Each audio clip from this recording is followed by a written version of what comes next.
प्रथम बंदन गुरुदेव जी,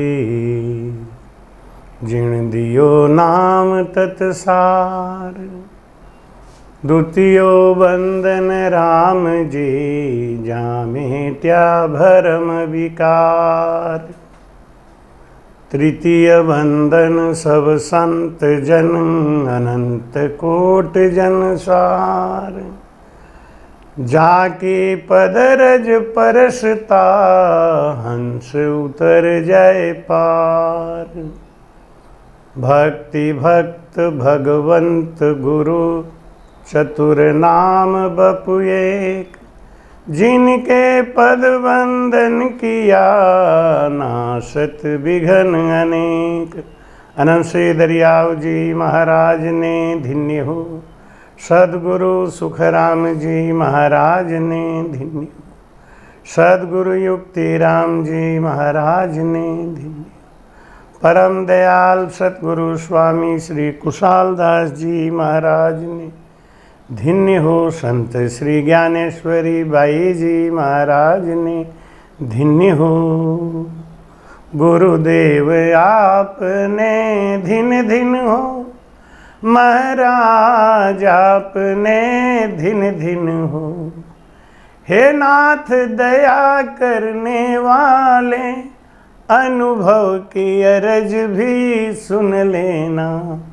गुरुदेव आपने धिन धिन हो, महाराज आपने धिन धिन हो। भटकत भटकत नीट मिल्यो है, मानव तन अवतारा। सुर नर देव सकल सो बंछे, मिले न दूजे बारा। बोलो राम। महाराज फरमाते हैं कि 43,20,000 बरस की लंबी अवधि के बाद परमात्मा हमको प्रसन्न होकर एक बार मानव तन का अवसर देते हैं। इस मानव तन में आके परम मोक्ष का भेद हमको प्राप्त करना चाहिए। उस परम मोक्ष का भेद जो गुरु के द्वारा ही मिलता है, जो सदगुरु के मेहर से ही निज नाम की जागृति कराता है। हमको इस शरीर में सत शब्द को जगाना है। इसके लिए शरीर के अंदर ताकत भी होना चाहिए। महाराज कहते हैं कि जिस शरीर से तुम्हें परम मोक्ष को जाना है, जिस शरीर से तुम्हें उस आनंद पद को पाना है, जिस शरीर से निज नाम को जगाना है, उस शरीर की रक्षा करना भी हमारा कर्तव्य है। आज गणेश चतुर्थी है और पुष्कर में ये जो 10 दिवसीय सत्संग हुआ था, उसका आज विश्राम दिवस है, आज उत्सव भी है। सबका खूब खूब सहयोग रहा, प्रेम रहा, बड़ा अच्छा सत्संग चला। आज विशेष दिन क्यों है? क्योंकि आज के दिन गणेश भगवान ने चंद्रमा को श्राप दे दिया था। गणेश भगवान कहीं जा रहे थे तो वो फिसल गए, गिर गए। चंद्रमा ने उनको देख के उनका मजाक उड़ाया, हंसी उड़ाई। तो गणेश जी गुस्से में आके श्राप दे दिए कि जा, आज के दिन अगर तेरा कोई दर्शन कर लेगा ना, तो पूरे साल उसको कलंक लगेगा, झूठा कलंक लगेगा। जब चंद्रमा ने कहा कि ये हमारे छोटी सी गलती की इतनी बड़ी सजा आपने दी, इतना बड़ा श्राप दिया, मुझे स्वीकार तो है, लेकिन इसका कोई निवारण भी बताइए। गणेश भगवान ने कहा कि इसका निवारण द्वापर युग से पहले नहीं होगा। द्वापर युग में जब भगवान कृष्ण आएंगे और उनके ऊपर झूठे इल्जाम लगेंगे, झूठा कलंक लगेगा। क्यों? क्योंकि वो तुम्हारा दर्शन करेंगे। मेरे श्राप का एक फल भी है कि तुम्हारा दर्शन कृष्ण करेंगे। और मेरा श्राप व्यर्थ नहीं जाएगा। कृष्ण के ऊपर लगातार लांछन, कलंक, झूठा कलंक लगेगा। और उस समय जो समयांतक मणि की कथा सुन लेगा उसका कलंक दूर हो जाएगा।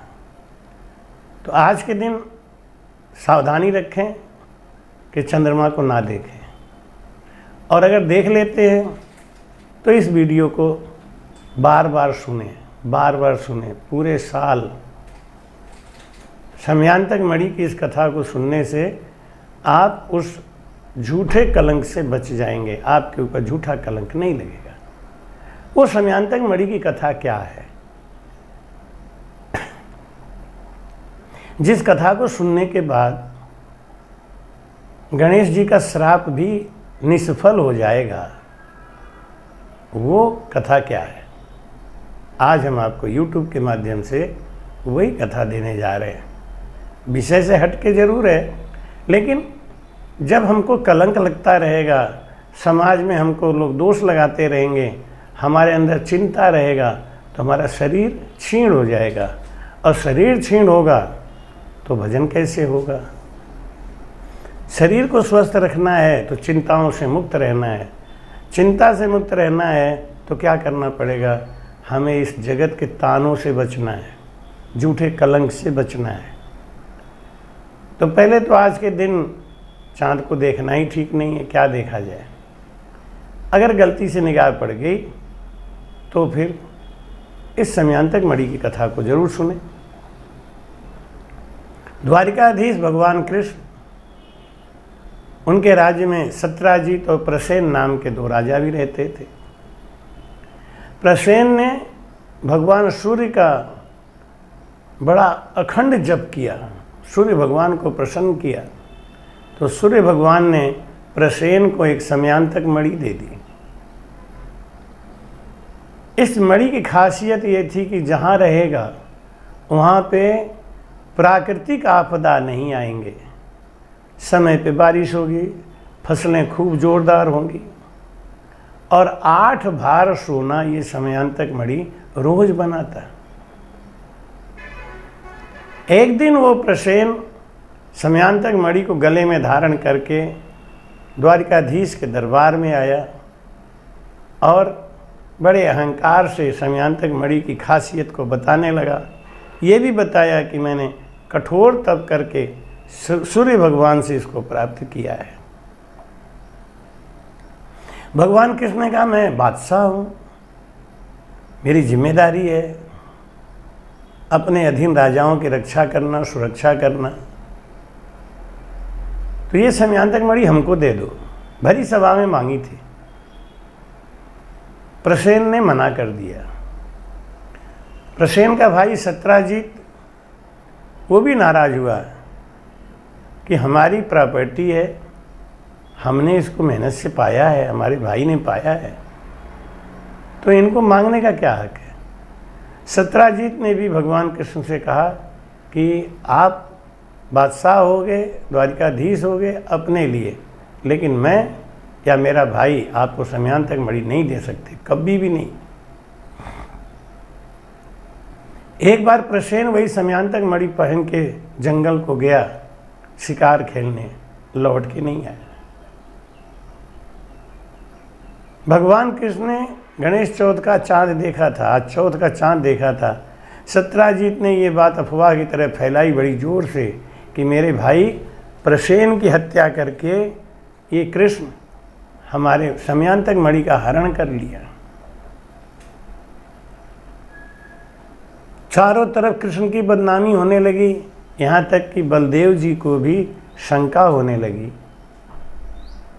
कि इसकी इच्छा तो थी समयांतक मणि प्राप्त करने की, प्रसेन को अकेला देख के जंगल में मार दिया होगा, समयांतक मणि ले आया है, बता नहीं रहा है।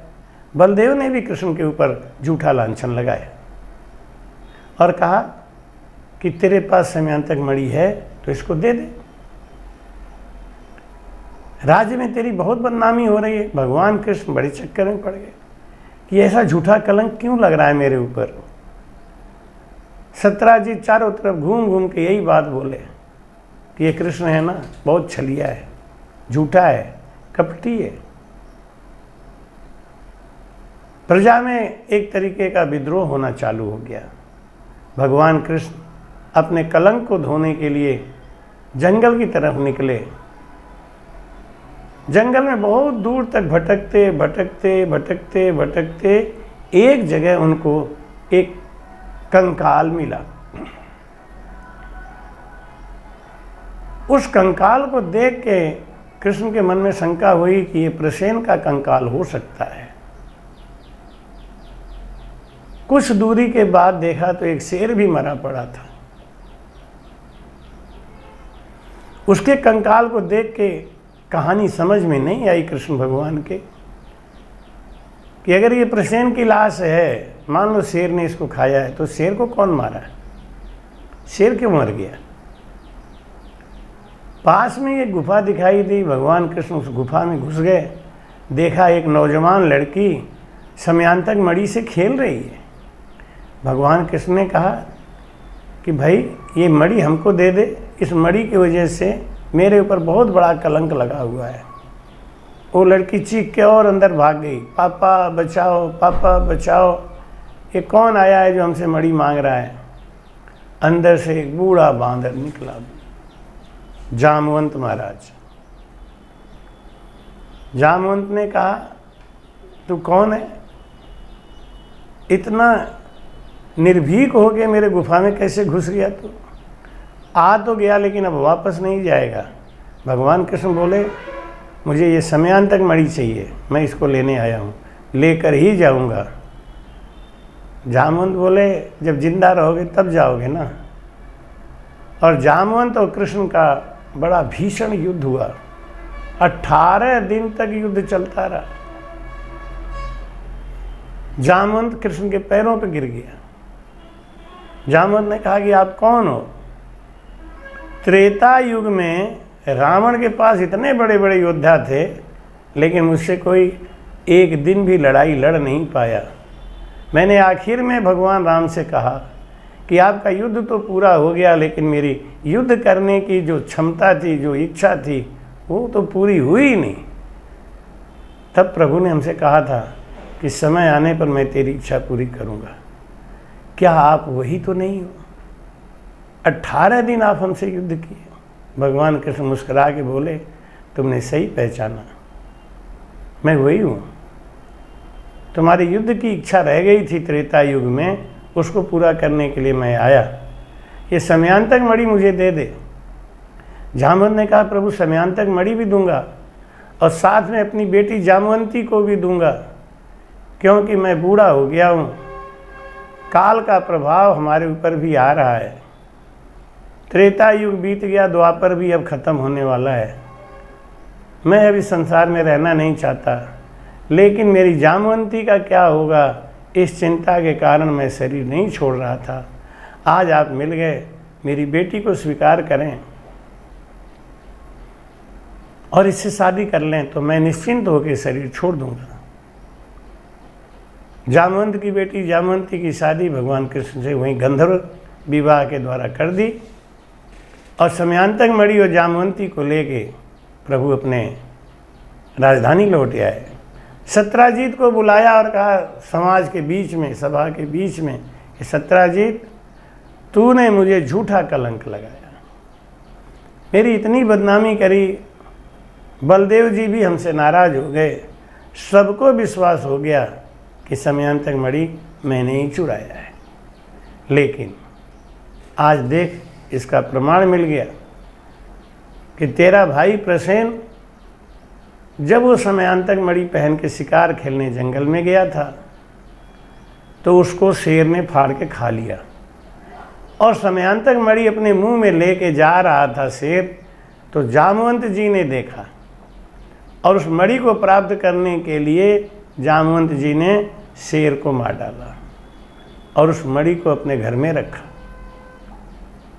मैं जामवंती को लेके आ रहा हूँ। पूरी जब कथा बताई, सत्राजीत का सर नीचे हो गया। उसने कहा प्रभु मुझे क्षमा कर दें। सत्यजीत ने सोचा कि मामला आगे कभी न कभी गड़बड़ होगा और कृष्ण हमारे दुश्मन ही बने रहेंगे।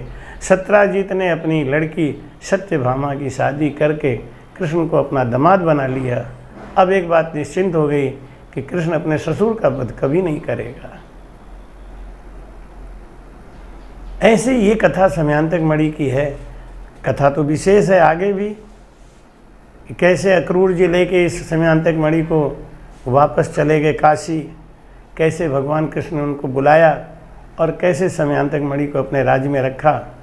लेकिन कोई इतनी भी कथा अगर सुन ले, ये भगवान कृष्ण का कलंक कैसे दूर हुआ, समयांतक मणि कैसे वापस आई, केवल इतनी कथा सुन लेने से ही हमारा गणेश चतुर्दशी का जो दोष है वो हट जाता है। इसलिए आपसे यही निवेदन है कि पहले तो आज चाँद देखे ही नहीं, और अगर देख भी लेते हैं तो इस कथा को बार बार सुने, जिससे आपके ऊपर कोई झूठा कलंक नहीं लगे। आप निश्चिंत होकर भजन करें, आपके ऊपर कलंक नहीं लगेगा, आपका शरीर स्वस्थ रहेगा तो भजन अच्छा होगा। भटकत भटकत नीट मिले वह मानव तन अवतारा, सूर नर देव सकल सो बंछे और मिले न दूजी बारा। सदगुरु सुखराम जी महाराज ने धन्य रहो। कृपया चैनल को सब्सक्राइब करना ना भूलें। राम राम।